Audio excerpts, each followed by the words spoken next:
Hello, I'm U.S. Deputy Secretary of Energy Dave Turk, and I want to start by thanking Leader Associates for putting on this event and facilitating such important conversations around emerging opportunities and challenges in offshore wind. To modernize an old proverb, when the winds of change blow, some build walls and others build wind turbines. I'm so grateful that our countries are doing the latter by making bold investments in wind power to reach our shared goal of net zero by 2050. Around the world, offshore wind deployment increased more than 16% just in 2022 and continues to skyrocket this year. Japan's green growth strategy delivers trillions of yen in investments to encourage research and development across the clean energy supply chain. And this proactive approach is exactly what's needed to achieve Japan's ambitious clean energy goals, including 10 gigawatts of installed offshore wind by 2030. For our part, the United States has set a bold goal of deploying 30 gigawatts of offshore wind by 2030, enough to power 10 million homes and cut 78 million metric tons of carbon pollution. A year ago, we launched our floating offshore wind shot, aiming to slash the cost of this critical technology by over 70% by 2035.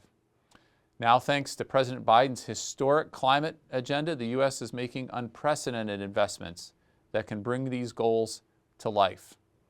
In fact, since the President took office, companies have announced nearly $3.5 billion in investments for offshore wind manufacturing for vessels and ports. As you can see, we're laser focused on building out our wind capacity. And we're eager to partner with those doing the same around the world, because we know there's significant work ahead. The International Energy Agency estimates that to reach net zero by 2050, we need to dramatically increase global wind capacity each and every year, from about 75 gigawatts added in 2022 to 350 gigawatts added in 2030.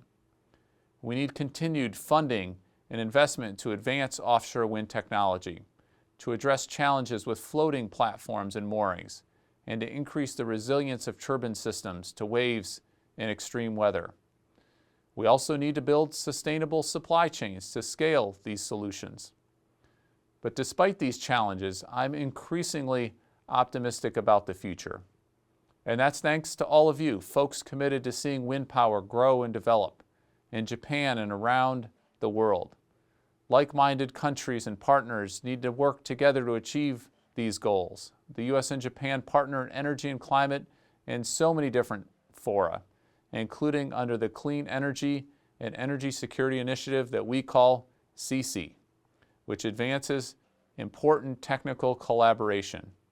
Through CC, we would like to explore sharing data on wind turbine performance and robustness, and establish best practices for mooring technology, safety, and maintenance for challenging offshore conditions.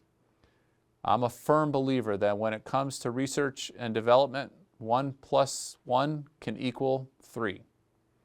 We have so much more work to gain when we share knowledge and work together to overcome common challenges. Successful clean energy development requires true partnership, not only between our governments, but across the private sector, utilities, and community organizations, at every stage, at research, at development, at deployment. Together, we can tackle emerging challenges, we can seize new opportunities, and we can harness the full power of critical clean energy technologies. So to my fellow wind turbine builders, thank you for your commitment to this work. I look forward to our continued dialogue, partnership, and cooperation, and I hope very much you enjoy this important conference. Thank you.